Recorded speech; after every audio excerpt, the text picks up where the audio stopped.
All right, it's time to dig into it. It's time for my one-on-one interview with former WWF and WWE superstar Maven. Man, this is an awesome conversation. Got into some really great stuff before life in the WWF, during, and even after, and we barely scratched the surface. So I would love to do a part 2 of this. If you would like to see a part 2, make sure you give it a thumbs up, subscribe to the channel, and of course, put down in the comments what questions you'd like to ask Maven, because maybe I will for a part 2. Well, let's get started. Okay, so obviously you're known for your career in WWE. That's probably where most people would know for. But prior to WWE, according to your Wikipedia page, you were actually a coach and played baseball. Yeah. Why don't you talk about that a little bit? What position did you play?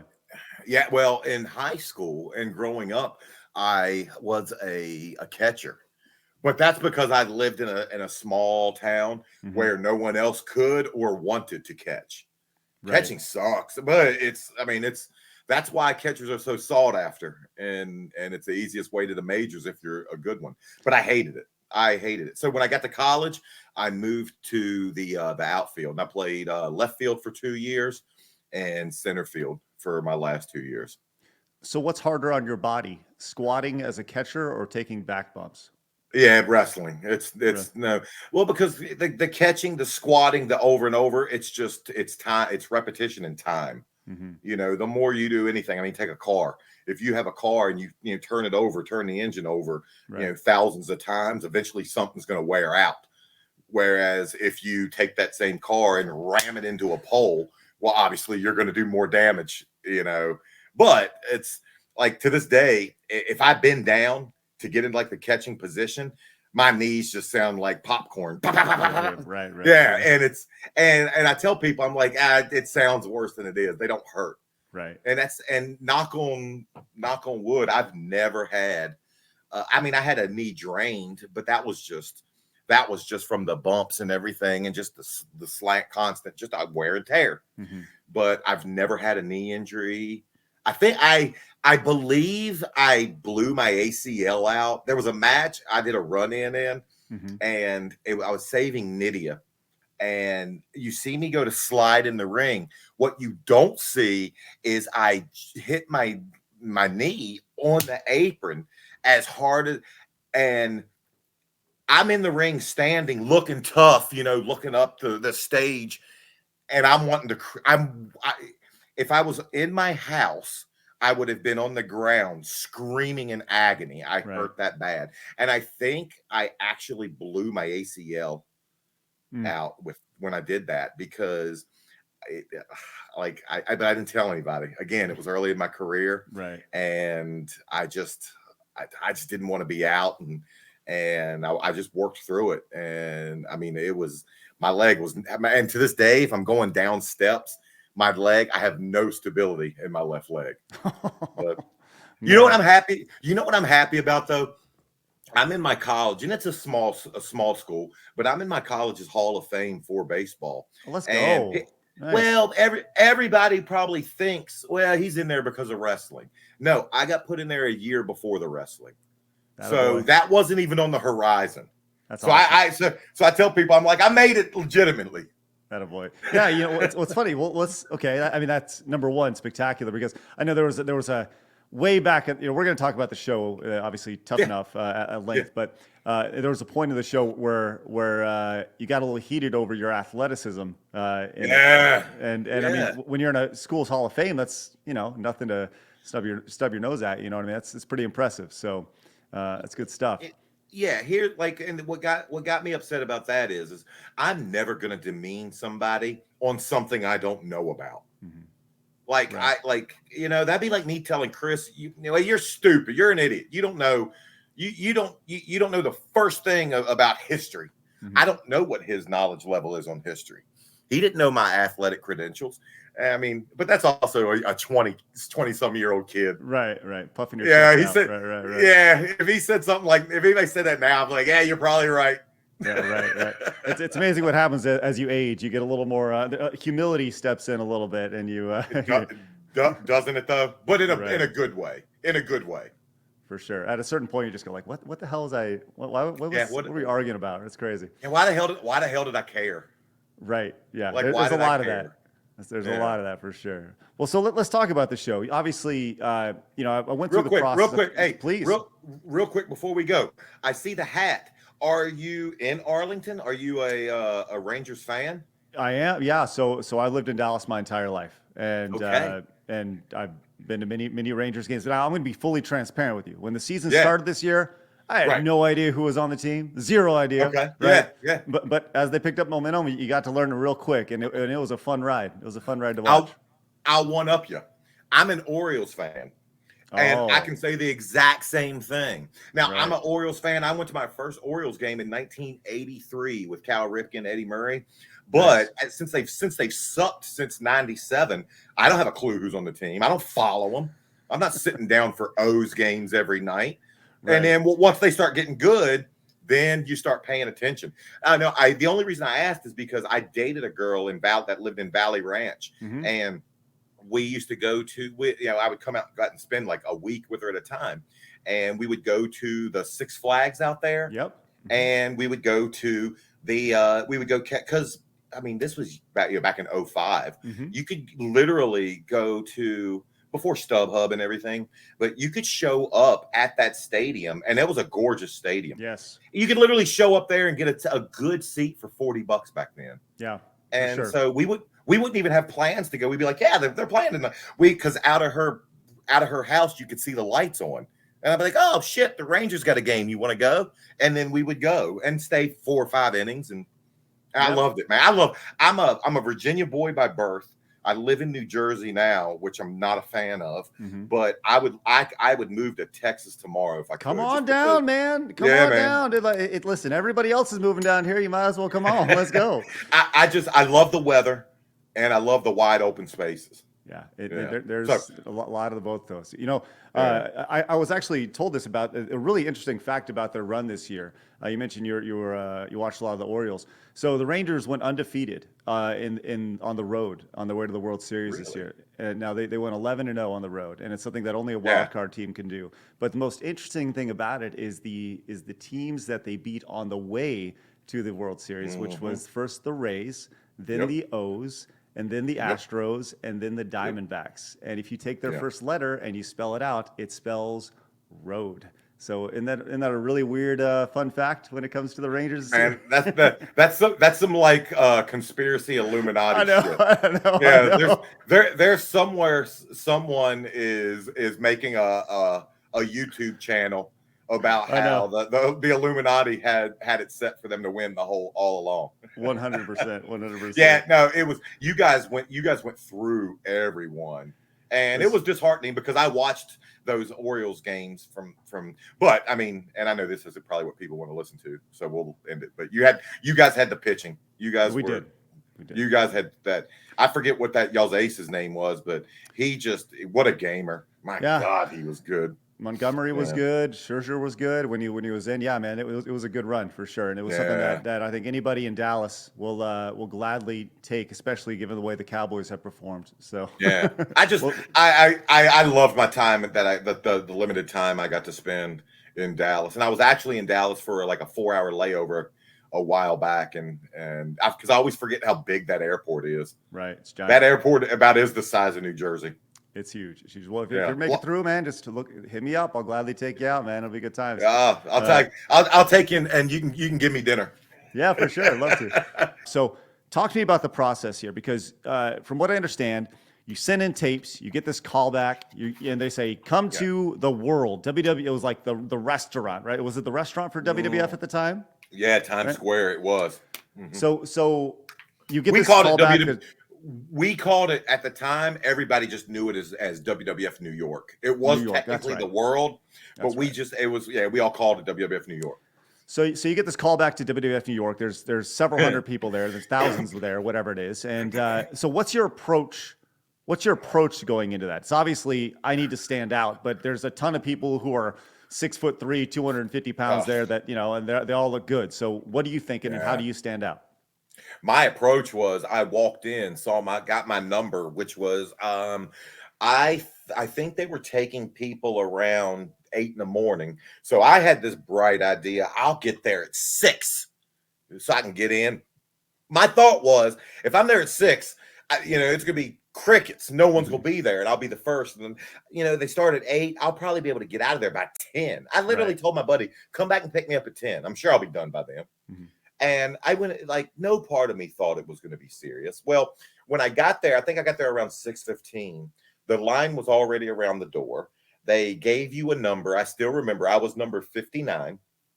And I'm just looking around. And at the time, I mean, it was before my steroid days. I'm 6'2", but I weighed about maybe 205 pounds. And I'm just looking at all these monsters, and I'm just like, what do you, and I'm thinking to myself, you're a 6th grade school teacher. What the hell are you doing here?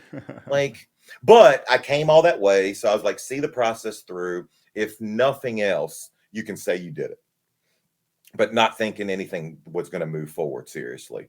So it was before the cell phone days too. So my buddy, when he came back to get me at 10 o'clock, I was still standing in the same spot. And I was like, I don't know how long this is going to take, because it was an all day thing. And so they funneled us in, they set us up into groups. And I mean, because think about it, they had to see every person individually. They had a ring set up in the world. And then we just went into a room, filled out some, liability information, and then just waited. And I was, like I said, I was 59. The only plan I had was that we knew we were going to have to do some sort of calisthenics, like jumping jacks or whatever. And then we knew we had to cut a promo. So I did have my promo prepared, but that got shot all to hell the moment I winked at Jackie. I didn't know what I wanted to do, but I did know I wanted to stand out. I did not have planned winking at Jackie, but that's ended up what happened. And I believe, and I will always believe, that that's what got me on to Tough Enough. Because just the balls. Taz was like, yeah, you're winking at Jacqueline. And that we never got to the promo, but I think it showed them that, okay, this guy can be different. Right. Yeah. But you want to know an interesting fun fact? Well, I do. The next day, so it was 2 days. So I made it to, I forget what they boiled it down to, but the following day I come back and we're getting deeper into the interview process where, I mean, they one-on-one you. And to find out if you're going to be good in the house, because at the end of the day, yes, they're trying to find, potential wrestlers, but equally as important, they're trying to find good people for a television show. Right. And so I had the people from MTV ask me, they came up to me and they said, do you want to be a wrestler, basically? Or are you trying to get on TV? And I was like, why? They were like, well, and this was back during the Real World and Road Rules days. They said, if you are just trying to get on TV, walk out now, and we guarantee you a cast spot on one of the next ones we film, either Real World or Road Rules. And I mean, like, I was like, God, man, that, not knowing that those shows could lead to challenges, and not knowing you could, but at that time you really couldn't make a living off of that. Right. And so I was like, nah, I'm here to be a wrestler, and I'm glad I did. But I just think it's interesting that they offered me, a shot on one of those shows. Yeah. People don't understand that those were MTV is not what MTV is today. This was a generational time where MTV may have been hotter than any other time. This was before the internet really popped off and social media. So yeah, I definitely remember that for sure. Yeah. Well, that was back when you had appointment viewing television, when you had those challenges that would come on at 9, and you were sitting your ass down on the couch watching them, not just pulling this up and looking at clips from them. So it was different. It was a different time. For sure. It's amazing how quickly 2 decades can change things up. A quick reminder that if you enjoy this type of content, if you enjoy these interviews, if you just want to support Side Scrollers as a brand, you can head over to sidescrollerspodcast.com and become a monthly member or an annual member. That support allows us to do these types of things, allows us to take chances, and is so important to the success of what we're building. So sit back, relax, enjoy this time, and once again, hit the thumbs up button, subscribe, and head over to sidescrollerspodcast.com. Thank you so much for your support, and on with the interview. So you get accepted into this process, right? Like, okay, you're going to go in the house. What does the first day look like? What's the time period between the acceptance and then going into the house? The process was 1 week. We had 1 week to go home and get our orders in a fair. Wow. And at the time, I mean, I'm a school teacher. I'm a 6th grade school teacher. I have class. I had a morning group of about 25 kids and an evening group of 25 kids. But I had a great administration who understood this was a once in a lifetime dream. Obviously, I don't think parents were too happy that their teacher was leaving, but they understood. And so I had to go. And then during that time, I quit my job. And I had a car that I knew my mom was sick at the time. So I knew regardless of how this went, I was going to have to move back and be with her. And I also knew I wasn't going to drive from Portland, Oregon to Virginia. So I sold my car and I canceled the lease on my apartment. And I had to do all that in a week and then fly. And then they flew us out to Stanford, put us up in a hotel for 2 days, and just literally ordering room service and waiting and terrified, not knowing what's coming. And then they loaded in because we didn't know who made it on. I mean, we knew who made it on the show, but we didn't know what the dynamic was going to be. And then they took us to the house. And I remember when they took us to the house, made this big story up about how it was a historically important house, how it was used in the Underground Railroad. That's horseshit. It wasn't. Yeah, nah. And Right. it's just, but I understand they wanted us to respect their house. Right. But everything they did, I realized, was a test to see how you'd react. And kind of how life is, I guess. But just fear. Right. Well, so speaking of tests, there's one moment in the show that I always go back to, and I found it on YouTube, and it's Triple H really like leaning into you guys right here.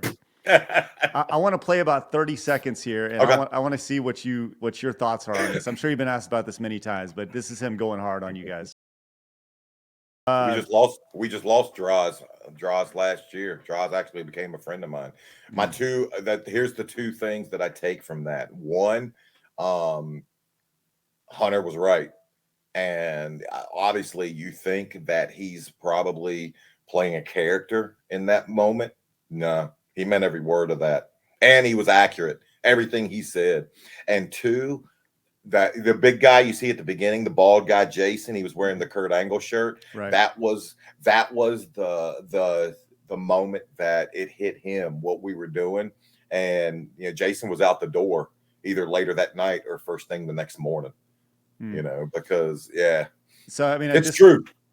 I mean, at that point, like, how much adrenaline? Do you recall that speech in person? Absolutely. Yeah, right? Absolutely. And it was kind of a cross between, being like a little like struck that, oh my God, here's this guy I've watched a gazillion times on TV standing here and, being starstruck, to then, having someone laying some hard facts on you, laying some real truths that I don't think a lot of people up until that point had considered.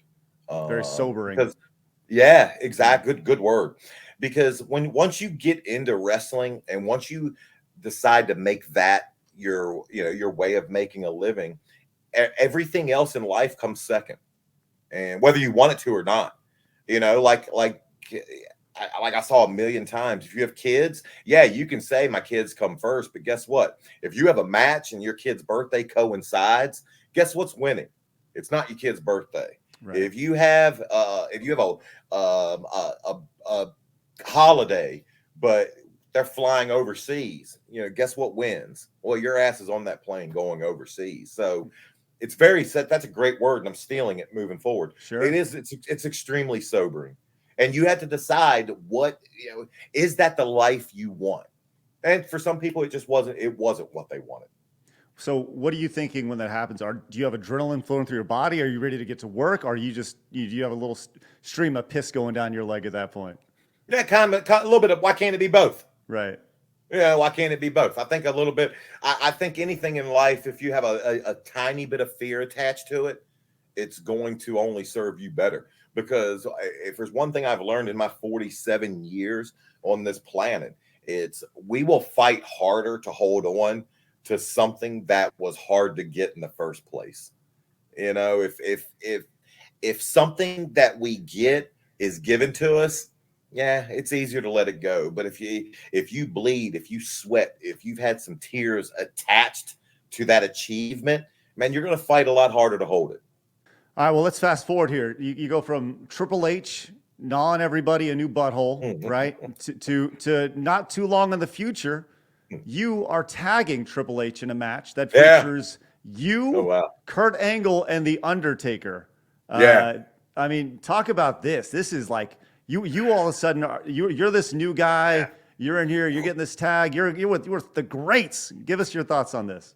Well, that was the first time that I'd ever worked with Angle, and I learned extremely quickly just how aggressive Kurt Angle is.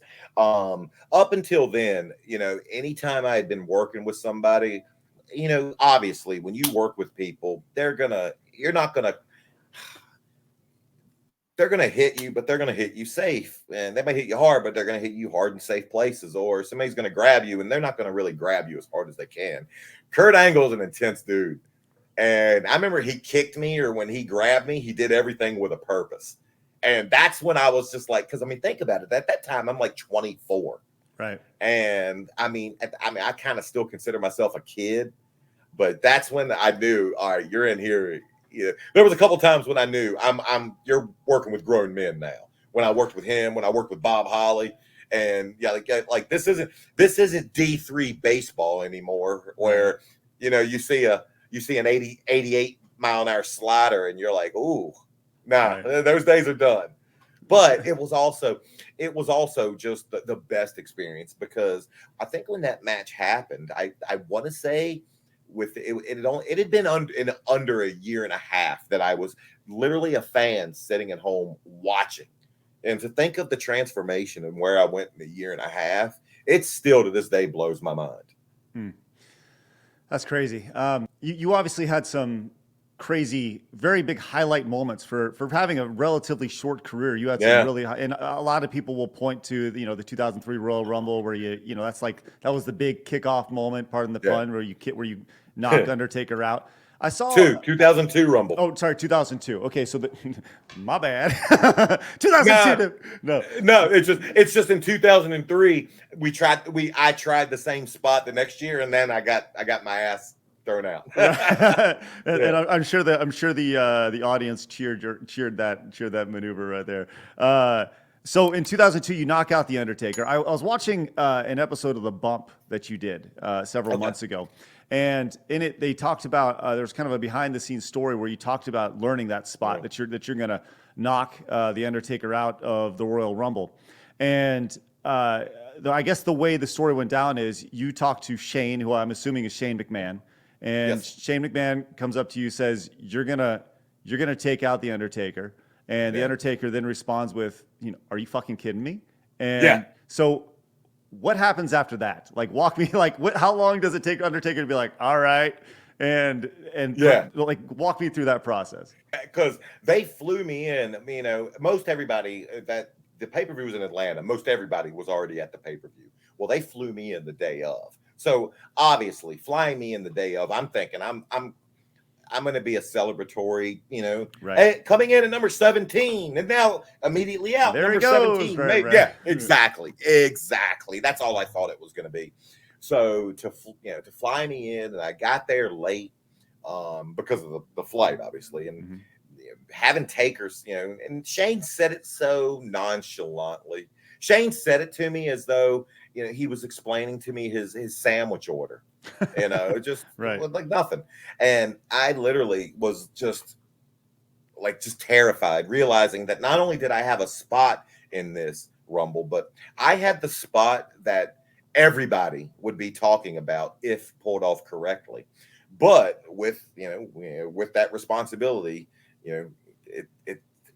yes, there's something good on the back end, but equally as bad if I don't pull it off. So fear immediately took over. Taker quickly, looked down at me and kind of winked and let me know he was just kidding with the whole, "Are you fucking kidding me?" Right. But at that point, that's when the fear set in, because like I was saying with Chris Van Vliet, a few months back, what if I miss the drop kick? What if I don't hit him? What if I completely whiff him? His back's to the ring, and it's not like Taker and I are just going to start a wrestling match. I'm not whipping his ass and eliminating the Undertaker. That's not happening. So like a lot was riding on that spot. And if it doesn't, because the person coming in after me was Scotty Too Hottie. Hell, he's not eliminating the Undertaker either. So just a lot was riding on it. And more than likely, if I don't hit him with the drop kick, I don't have a job the following day. So it set in really quick just how important moving forward in my career that this one spot was going to be. But then again, he's Taker for a reason. By the time I went out there, and I was at ease as I possibly could have been at that moment. Wow. That's great. Awesome stuff. So you eliminate him, and you mentioned kind of the wink, right? And there's one thing about Undertaker. Everyone talked about him as being this backstage leader. He's the leader of the boys, right? What are some, you think about him being the leader backstage. What are some backstage rules that like the average wrestling fan might not be aware of instead of being in the locker room? The one that obviously you learn first day of wrestling school, shake everyone's hand. And the reason, I've heard a lot of reasons behind why you shake everyone's hand. Obviously, but just the respect aspect of it, of respecting all the boys and everything. But it extends to everybody. You shake everybody. If I saw Vince, I'd shake his hand. If I'd see Shane, I'd shake his hand. If I'd see cameramen, I'd shake their hands. I think Al Snow told me that the reason the handshake is so important is because it's an unspoken way of telling the person you're working with, I'm taking care of you tonight. You're safe in my hands. That's probably the biggest one that I'm sure people know about. That one that they might not know, and I spoke about it on my channel, is stay around and watch all the matches. John Cena was notorious for sticking around and watching all the matches. One, because John was so intelligent, knowing, okay, whether I'm working with someone or not, these people are my competition. I need to know the level I need to keep myself up to. So John, and then you can always just learn from watching other people, whether it's a spot, whether it's a facial mannerism or whatever. But it's so easy when when you're on the road and you have a 3-hour drive ahead of you and your match is over and there's still 2.5 hours left on the show. Man, it's so easy to want to jump the car and get a head start on that drive. But it's just better to stick around, watch all the matches, and just suck it up and go a bit later. So outside of, and it makes total sense, right? Just from a knowledge standpoint, especially being young in the business. Are there any, so I've heard you speak about the wallet being put out. It's kind of a trust issue, that's a trust thing, the handshaking. Was there any rule or anything that happened backstage that truly shocked you? That you were like, wow, like that's a thing, or that have maybe stuck around from the old days? From that shocked me. I would say just the trust aspect of, because I mean up until then, shoot, even in a baseball locker room, you're hiding your wallet. You're not leaving it out for everybody to see. Right. But just the way wrestlers would. I would say the big timing is the word, but just the way wrestlers would not big time one another. I remember walking into a locker room and you would think that you got guys like Hunter, The Rock, Undertaker. You would think they would have their own dressing room, but nah. I mean, from day one, you walk into a locker room and they're sitting right there. They require nothing different to get themselves ready. And it's just, but it makes a bigger bond, with guys that are up at the upper end of the spectrum, because they're going through exactly what you're going through. They're not sitting off over in this private room that's catered. It's just it's a good feeling knowing that I'm getting dressed 2 feet away from the champion. Right. Yeah, it's just a cool feeling. We only got you for a couple more minutes, so I want to fire a couple things quick your way. You got just in respect for your time. I want you to talk about your life after WWE.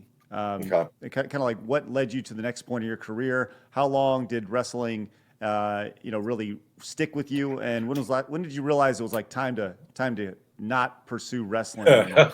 Was more recent, probably to my to my detriment. Man, life after wrestling, it was tough to get an identity because I became a wrestler. That's how I got introduced from anywhere I went, from anybody that was introduced me. This is Maven the wrestler. And the moment I lost that, it was tough. And I'm not gonna lie, it took a while to just accept that. And I held on to it, and I mean, I probably went through a little bit of a depression, knowing that I had lost what I went through. I mean, it makes sense. Not to Yeah. cut you off, but it makes sense because you hear about you get this pop when you go out. You have thousands of people rooting you on, cheering you on. Yeah. To that not happening anymore, and people long for that acceptance, that exposure. Absolutely. And you talk about the pop of the thousands of people. Well, once you start working the indies, that pop becomes into tens of people. And it's completely different. And I saw recently a video of Del Rio. They were saying, somebody, put up, and I get it. They wanted the clicks. I understand. But they were like, he went from this, and they showed him, wrestling like WrestleMania or something, to wrestling in a high school. Well, where do you expect him to go? I mean, he still can do it, and he's still great at it. And I mean, he still has to make a living.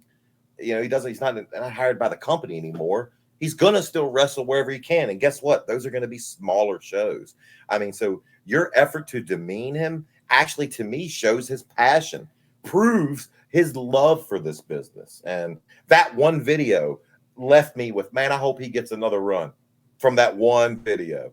But it took me a while. I dived into several different other aspects of wrestling. I got into hosting. I hosted a show on BET and HSN, and I found out, man, I just like entertaining. I love, and to this day, I love hosting. I hosted the World Travel Awards back in 2009, and I've realized I like doing it live too. I like having one take to do stuff. But it's been just a steady, just not only chase. I don't say I'm per se chasing, fame in any way. I could care less about that. I'm really not even chasing money necessarily. Granted, money's great, and when I find something that money comes with, well, double cha-ching.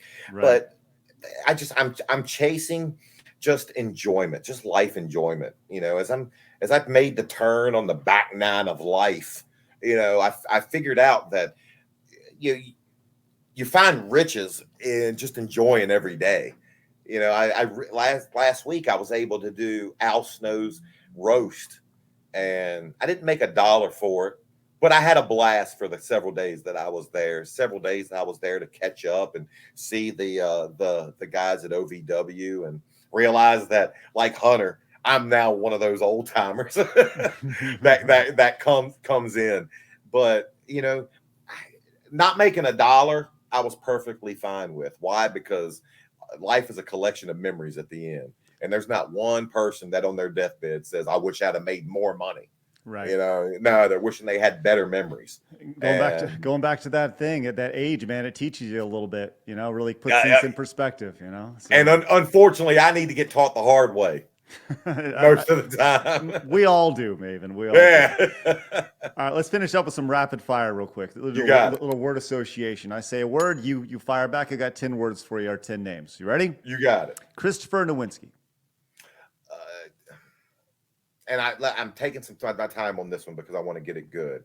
I would say Amalu, or what's that, Bennett Amalu, that doctor he brought in.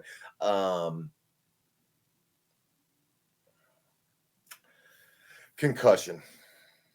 I think most people do, right? He's been way more valuable outside the industry 100%. and then he's really made a lot. And I hate that he had to actually suffer the concussions to get there, but just what the broad way that we view head injuries now, I think is directly reflected from him. And yeah, valuable. Another word. I got to write these words down. I'm stealing from you. No. Hey, Yeah. I 100% agree. You think about this. Think about the butterfly effect attached to Tough Enough, right? Yeah. If he wasn't on that show, would we have all the things we know about concussions today? No. You know, that's Absolutely crazy. not. Absolutely not. It's Stone Cold. Just energy. Okay. Energy. I used to go underneath the real. It's hard for me to say one word about something. I used to go underneath the ramp and listen to guys come out and kind of listen to the show from under there.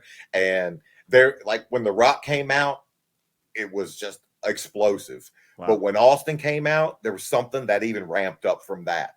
And it was just the energy. The place literally felt like it had an energy, a living energy to it. What an experience being under the ramp for the. Yeah, I used to do it. I used to do it all the time. And the minute you'd hear it's just crazy to go from just, you hear that audible from the crowd to the moment you hear the glass break, the roof come off the place. It's just insane. Most underrated. Most underrated. Test. Test should have been a star. I know you've told plenty of stories with him in it on your channel, which is great. CM Punk. Ooh, complicated. Nydia. Complicated. Sweetheart. Vince McMahon. Business. I say it all the time. It's the best way to describe Vince. Vince signs the front of the checks. I sign the back. You mentioned him before. Al Snow. Teacher. Family. AEW. Ooh, up and coming. Michael Cole. The Voice. TNA.